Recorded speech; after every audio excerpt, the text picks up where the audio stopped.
போரும் அமைதியும். இதன் ஆசிரியர் லியோ டால்ஸ்டாய். பாகம் 3, பகுதி 8. போரிஸை பார்ப்பதற்காக ராஸ்டோ சென்ற தினத்திற்கு மறுநாள் ஆஸ்திரிய ருஷ்ய துருப்புகளின் அணிவகுப்பு பார்வை ஒன்று நடந்தது. அந்த ருஷ்ய துருப்புகள் புதிதாக ருஷ்யாவிலிருந்து வந்தவர்களையும் குட்டுஜோவின் தலைமையில் சமீபத்தில் போராடி திரும்பியவர்களையும் கொண்டதாக இருந்தது. ருஷ்ய சக்கரவர்த்தியும் அவருடைய பட்டத்து இளவரசர் சாரேவிச்சும் ஆஸ்திரிய சக்கரவர்த்தியும் அவருடைய பட்டத்து இளவரசர் ஆக்டியூக்கும் 80,000 வீரர்கள் கொண்ட அந்த நேச தேச இராணுவத்தை பார்வையிட்டார்கள். காலையிலிருந்தே சுத்தமான பளபளப்பான உடையணிந்து துருப்புகள் நகர்ந்து போக ஆரம்பித்தனர். கோட்டைக்கு எதிராக உள்ள மைதானத்தில் அவர்கள் வந்து கூடினார்கள். ஆயிரக்கணக்கான பாதங்களும் துப்பாக்கி ஈட்டிகளும் அசைந்தாடி போய்கொண்டிருந்தன. அதிகாரிகளின் உத்தரவை கேட்டு ஒரு பட்டாளம் அப்படியே நிற்கும். பின்னால் தங்கள் கொடிகளோடு அணிவகுத்து நிற்கும். அதன் பின்பு அது திரும்பி போய் நிற்க வெவ்வேறு சீருடைகளை அணிந்து படைகள் புதிதாக வரும். குதிரைகளின் குளம்படி ஓசை தாளத்திற்கு ஏற்ப நடந்து வருவது கேட்கும். பார்ப்பதற்கு அழகான நீலம், சிகப்பு, பச்சை முதலிய வர்ணங்களில் செய்யப்பட்ட சீருடைகளை அணிந்து அந்த டம்பமான குதிரைப்படை வீரர்கள் வருகிற போது சிலுசிலுப்பும் ஓசை கேட்கும். அவர்களுக்கு முன்னால் அழகாய் உடையணிந்த வாத்தியக்காரர்கள் கருப்பும் சிகப்பும் கலந்த சாம்பல் வர்ண குதிரைகளில் ஏறி வந்தார்கள். அதற்கு பின்னால் பீரங்கி வண்டிகளில் பளபளப்பாக பாலிஷ் செய்யப்பட்ட பீரங்கிகள் அதிர்ந்து கொண்டு போய்கொண்டிருந்தன. அவற்றின் கூடவே எரிந்த நெருப்பு குச்சிகளின் வாசனையும் போய்கொண்டிருந்தது. அந்த பீரங்கி படை தரைப்படைகளுக்கும் குதிரை படைகளுக்கும் மத்தியில் போய் தனக்காக குறிப்பிடப்பட்ட இடத்தில் தங்கியது. ஜெனரல்கள் அணிவகுப்பு யூனிபாரத்தை அணிந்து கொண்டிருந்தார்கள். அவர்களுடைய கழுத்தில் முறையான காலர்களும் கழுத்துப்பட்டைகளும் பதக்கங்களும் அணிந்திருந்தார்கள். ஒல்லியாகவோ தடியாகவோ உள்ள தங்கள் இடுப்பை வரித்து கட்டியிருந்தார்கள். அவர்களுடைய சிகப்பான கழுத்துகள் முறைப்பான காலர்களில் அழுந்தி கொண்டிருந்தன. அதிகாரிகள் மட்டுமல்ல, சிப்பாய்களும் கூட நன்றாக சுத்தமடைந்த சவரம் செய்து தங்களுடைய ஆயுதங்களை சுத்தமாகவும் கூடியவரை பாலிஷ் செய்தும் வைத்திருந்தார்கள். ஒவ்வொரு குதிரையும் நன்றாக பாலிஷ் செய்யப்பட்டு இருந்தது. அதை பார்த்தபோது வெல்வெட் மாதிரி தோன்றியது. அந்த குதிரைகள் கூட நடப்பது சிறிய விஷயமல்ல, ஆனால் முக்கியமான மதிப்புடைய விஷயமாகும் என்று நினைத்தான். ஒவ்வொரு ஜெனரலும் ஒவ்வொரு சிப்பாயும் அவ்வளவு பெரிய அந்த துருப்பு கூட்டத்தில் தங்கள் ஏதோ சமுத்திர ஜலத்தில் உள்ள ஒரு சொட்டு மாதிரி அன்று நினைத்தாலும், அதே சமயத்தில் அவ்வளவு பெரிய பட்டாளத்தில் தாம் ஒரு உறுப்பாய் இருந்து அதன் பலத்திற்கு காரணமாய் இருப்பதை நினைத்து மகிழ்ந்தார்கள். காலையிலிருந்தே நடவடிக்கைகள் வேகமாக ஆரம்பித்தன. 10 மணிக்குள் எல்லாம் ஒழுங்காக செய்து முடிக்கப்பட்டன. அந்த பெரிய மைதானத்தில் அணிவகுப்புகள் நிறுத்தி வைக்கப்பட்டன. அந்த முழு இராணுவமும் 3 பகுதிகளாக பிரிக்கப்பட்டிருந்தன. முதலில் குதிரைப்படை, அதற்கு அடுத்தது பீரங்கி படை, அதற்கு அடுத்தது காலாட்படை. 2 வரிசையினருக்கும் பின்னால் ஒரு வீதி மாதிரி இடம் விடப்பட்டிருந்தது. 3 விதமான அந்த இராணுவம் தனித்தனியாய் தெரியக்கூடிய விதத்தில் இருந்தன. யுத்த களத்தில் போர் செய்து கொண்டிருந்த குட்டுஜோவின் இராணுவம், அடுத்தபடியாக சமீபத்தில் ருஷ்யாவிலிருந்து வந்த பட்டாளங்களும் காப்பாளர் படையும், அடுத்தபடியாக ஆஸ்திரிய துருப்புகள். அவர்கள் எல்லோரும் ஒரே வரிசைகள் ஒரே தளபதியின் கீழ் ஒரே மாதிரியாக நின்று கொண்டிருந்தார்கள். இலைகள் மீது காற்று அடித்து போகும்போது எப்படி இருக்குமோ அதே மாதிரி ஒரு பரபரப்பான குசுகுசுப்பான பேச்சு பரவ ஆரம்பித்தது. அவர்கள் வந்து கொண்டிருக்கிறார்கள், அவர்கள் வந்து கொண்டிருக்கிறார்கள் என்று பீதியடைந்த குரல் கேட்டன. கடைசியாக செய்ய வேண்டிய வேலைகளை துருப்புகள் செய்து முடித்தார்கள். ஹால்முட்ச் என்ற இடத்திலிருந்து ஒரு கூட்டம் வந்து கொண்டிருப்பது தெரிந்தது. அன்றைய தினம் காற்று ஒன்றும் இல்லாமல் இருந்த போதிலும் அச்சமயம் லேசான காற்று வீசவே ஈட்டிகளின் மேலாக பறந்த கொடிகள் அந்த காற்றில் சலசலத்தன. பறக்காமல் தொங்கிக் கொண்டிருந்த கொடிகள் கொடி மரங்களில் மோதி படபடத்தன. அந்த இராணுவம் முழுவதுமே சக்கரவர்த்திகளின் வருகையை கண்டு தங்கள் சந்தோஷத்தை தெரிவிப்பது போல அந்த லேசான அசைவுகள் காட்டின. நேராக பாருங்கள் என்று ஒரு உத்தரவு கேட்டது. அதன் பின்னால் சூரிய உதயத்தில் சேவல்கள் எப்படி கூவுமோ அதே மாதிரி அந்த உத்தரவை பல திசைகளிலும் மற்றவர்கள் கத்திக்கொண்டிருந்தனர். அதன் பின்னால் எல்லாம் அமைதியாய் இருந்தன. அந்த மயான அமைதியான இடத்தில் குதிரைகளின் குளம்படி ஓசைகள் மட்டும் கேட்டு வந்தன. இவை சக்கரவர்த்திகளின் பரிவாரங்கள். சக்கரவர்த்திகளின் பக்கவாட்டிற்கு சவாரி செய்து வந்ததும் முதல் குதிரைப்படையின் எக்காலங்கள் இராணுவ அணிவகுப்பு சங்கீதத்தை வாசித்தன. அந்த சங்கீதம் அந்த எக்காலர்களால் வாசிக்கப்பட்டதாய் தோன்றவில்லை. ஆனால் சக்கரவர்த்திகளின் வருகை கண்டு அந்த முழு இராணுவமே மகிழ்ச்சி கொண்டு சங்கீதத்தில் இறங்கியதாக தோன்றியது. இந்த சப்தங்களுக்கு இடையில் சக்கரவர்த்தி அலெக்சாண்டரின் இனிய இளமையான குரல் மட்டுமே தெளிவாக கேட்டது. எல்லோருக்கும் அவர் முகமுன் கூறினார். உடனே முதல் பட்டாளம் ஜே என்று முழக்கத்தை காது செவிடுபடும்படியாக தொடர்ச்சியாக மகிழ்ச்சியோடு ஒலிக்க ஆரம்பித்தது. அவ்வளவு பலமாக தம்மால் முழங்க முடியும் என்று அறிந்த இராணுவமே ஆச்சரியப்பட்டது. குட்டுஜோவின் இராணுவத்தின் முதல் வரிசைகளில் ராஸ்டோவ் நின்று கொண்டிருந்தார். அந்த வரிசையை தான் ஜார்ஜ் சக்கரவர்த்தி முதலில் அணுகினார். அவர் அணுகிய போது அந்த இராணுவத்திலிருந்து ஒவ்வொருவரும் எம்மாதிரி உணர்ச்சி கொள்வார்களோ அதே உணர்ச்சியை ராஸ்டோவும் கொண்டார். அந்த பலத்தின் வேகத்தை உணர்ந்தார். அவர் தம்மை மறந்தார். அந்த இராணுவத்தின் பலத்தை பெருமையோடு உணர்ந்தார். அந்த வெற்றிக்கு காரணமான சக்கரவர்த்தியிடம் தமக்கு ஒரு ஆர்வமான கவர்ச்சி இருப்பதை உணர்ந்தார். அந்த மனிதரிடமிருந்து ஒரு வார்த்தை வந்தால் போதும், சமுத்திரம் போன்ற அந்த பெரிய கூட்டம் நெருப்பையே தண்ணீரையோ கவனிக்காமல், சாவையும் கவனிக்காமல் வீராதி வீரத்தனங்களை எல்லாம் செய்வதற்கு தயாராக இருக்கிறார்கள். ஆகவே அந்த வார்த்தை வரப்போகிறதென்று நினைத்து அவரால் நடுங்காமலோ அவருடைய இருதயம் அசைவற்று நிற்காமலோ இருக்க முடியவில்லை. ஜெய ஜெய என்ற சப்தங்கள் எல்லா திசையிலிருந்தும் இடி போல முழங்கின. ஒவ்வொரு பட்டாளமாக ஜார்ஜ் சக்கரவர்த்திக்கு தங்கள் வாழ்த்துக்களை வாத்தியங்களின் மூலமாக காட்டின. மீண்டும் ஜே ஜே என்ற முழக்கங்கள், கடைசியாக ஜே ஜே என்ற சப்தமே பலமாகவும் முழுமையாகவும் வளர்ந்து காது செவிடுபடும்படியான ஓசையில் ஒன்று கூடின.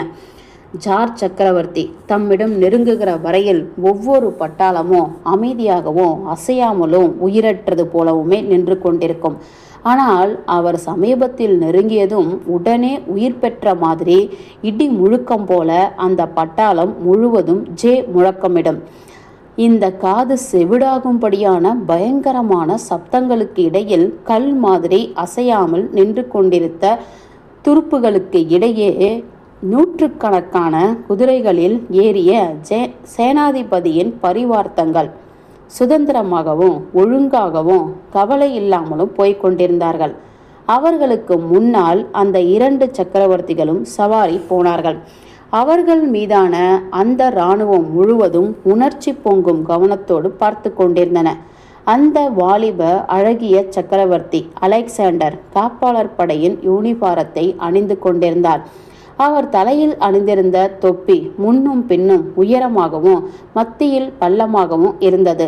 அவருடைய இனிமையான முகமுன் கணீர் என்று, ஆனால் அதிக சப்தம் இல்லாத அவரது தொனியும் ஒவ்வொருவர் கவனத்தையும் இழுத்தன.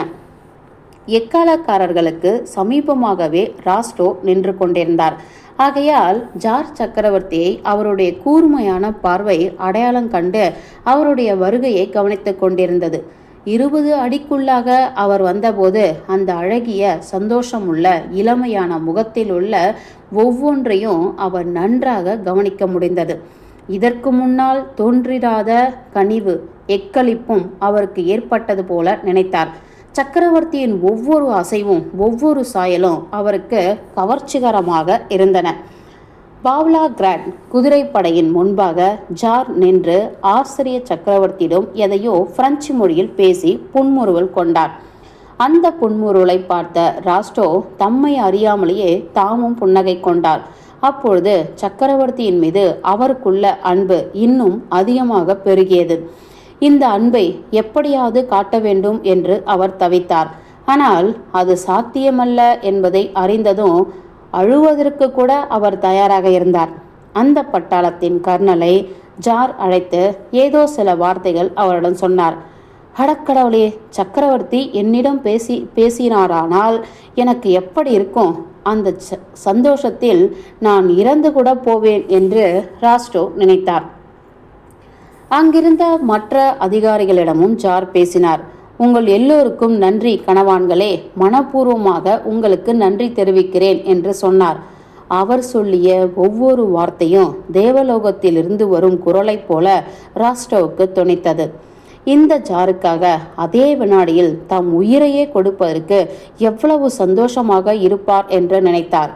ஜெயின் ஜார்ஜ் கொடி உங்களுக்கு கிடைத்திருக்கிறது, அதற்கு நீங்கள் மிகவும் தகுதியானவர்களாக இருப்பீர்கள் என்று சக்கரவர்த்தி கூறினார். ஹோ, அவருக்காக உயிரையே விடலாம் என்று ராஸ்டோ நினைத்தார். சார்ஜ் சக்கரவர்த்தி இன்னும் எதையோ சொன்னார். அதை ராஸ்டோ சரியாக கேட்க முடியவில்லை. வீரர்கள் முழு குரலோடு வெற்றி முழக்கமிட்டார்கள். ராஸ்டோ கூட தமது சேனத்தில் குனிந்தவாறு தமது முழு பலம் கொண்டு ஜே சப்தம் போட்டார். அம்மாதிரி சப்தம் போடுவதால் ஒருவேளை தமக்கு ஏதாவது நேரலாம் என்று நினைத்தார். என்றாலும் அவருடைய மகிழ்ச்சியை பூரணமாக காட்டுவதற்காக அவர் அம்மாதிரி செய்தார். ஜார் குதிரை படைகளின் முன்பாக சில நிமிஷங்களே எதையோ யோசித்து தயங்கிக் கொண்டிருந்தார். எப்படி ஒரு சக்கரவர்த்தி இம்மாதிரி தயங்கிக் கொண்டிருக்க முடியும் என்று ராஸ்டோ நினைத்தார். அப்படியிருந்தும் ஜார் செய்கிற மற்றவைகள் மாதிரியே அந்த தயக்கம் கூட ராஸ்டோவுக்கு கம்பீரமாகவும் கவர்ச்சியாகவும் தோன்றியதா? ஆனால் அந்த தயக்கம் ஒரு வினாடிதான் இருந்தது. அச்சமயம் மோஸ்தாராய் இருந்த முனை நீண்ட ஜோடுகளை ஜார் தரித்திருந்தார். அந்த காலத்தில் தாம் சவாரி வந்த வாள் வெட்டிவிடப்பட்ட குதிரையின் விழாவில் லேசாக குத்தினார். வெள்ளை கையுறை அணிந்த அவருடைய கை லகானை பிடித்தது. உடனே அங்கிருந்து பரிவாரங்கள் பின்தொடர அவர் சவாரி போனார். ஒவ்வொரு பட்டாளத்திற்கு முன்னாலும் சிறிது நேரம் நின்றுவிட்டு மேலும் மேலும் சவாரி போய்கொண்டே இருந்தார். கடைசியாக பரிவாரங்களால் சூழப்பட்ட அவரை காண முடியவில்லை. அவருடைய தொப்பியில் உள்ள வெள்ளை தூவல்கள் மட்டுமே ராஸ்டோவின் கண்களுக்கு தோன்றின. அந்த பரிவாரத்தில் இருந்த கணவான்களில் பால்கோன்சியை ராஸ்டோ கவனித்தார். அவர் தமது குதிரையில் அலட்சியமாக மந்தமாக உட்கார்ந்து கொண்டிருந்தார். நேற்று அவருடன் செய்த வாய் சண்டை அவருக்கு ஞாபகத்திற்கு வந்தபோது பால்கோன்சியை சண்டைக்கு அழைப்பதா வேண்டாமா என்று கேள்வி அவருடைய மனதில் தோன்றியது. இல்லை, செய்யக்கூடாது என்று அவர் இப்பொழுது நினைத்தார். இந்த சமயத்தில் அதை பற்றி நினைப்பதற்கோ அல்லது பேசுவதற்கோ அது அருகதையானதா? இம்மாதிரி ஒரு அன்பான நேரத்தில், ஒரு ஆர்வமான நேரத்தில், தன்னால் செய்ய வேண்டிய நேரத்தில் தங்களுக்குள் உள்ள சுய சண்டைகள் எம்மாதிரி செய்ய முடியும்? நான் எல்லோரையும் நேசிக்கிறேன், எல்லோரையும் மன்னிக்கிறேன். சக்கரவர்த்தி அநேகமாக எல்லா பட்டாளங்களையும் கடந்து விட்டார். அப்புறம் அவருக்கு முன்பாக பட்டாளங்கள் அணிவகுத்து கடந்து சென்றன. ராஸ்டோ தமது பெடூயின் குதிரை மீது சமீபத்தில் டெனாசாவிடமிருந்து விலக்கி வாங்கிய குதிரை மீது தமது படையின் கடைசியில் பவனி போனார். அதாவது அவர் தனியாக சக்கரவர்த்தியின் முழு கவனம் விழும் விதத்தில் போனார். அவர் சக்கரவர்த்தியை அடையும் முன்பாக அவர் ஒரு சிறந்த சவாரிக்காரர் ஆகையால் தனது பெடூனை தார் சக்கரத்தால் 2 தடவைகள் குத்தி அழகான பாய்ச்சலில் போகும்படி செய்தார். அந்த குதிரை பரபரப்பு அடையும் போது அழகான பாய்ச்சலில் ஓடும். தன் முகத்தை நெஞ்சில் தொங்கவிட்டு கொண்டு வாளை நீட்டிக்கொண்டு சக்கரவர்த்தி கண்கள் தம் மீது இருப்பதை அறிந்தது போல மிக சிலாக்கியமாக பாதங்களை தூக்கி வைத்து கொண்டு அழகான நடையில் தரையை தொடாமலேயே ஆகாயத்தில் பறப்பது போல பறந்து சென்றது. ராஸ்டோவும் தமது கால்களை பின்பக்கமாக நீட்டி தமது வயிற்றை முன்னால் சாய்த்து குதிரையோடு ஒன்றி போய் இருப்பது போல சேர்ந்து சக்கரவர்த்தி முன்பு மிகுந்த உற்சாகமான முகத்தோடு பவனி செய்தார். அவர் அச்சமயம் சென்றதை பற்றி டெனாசாவ் குறிப்பிட்ட போது ஒரு பிசாசு போவதைப் போல இருந்தது என்று சொன்னார். இந்த பாவ்லாகிராட் வீரர்கள் மிக சிறந்த பேர்வழிகள் என்று சக்கரவர்த்தி குறிப்பிட்டார்.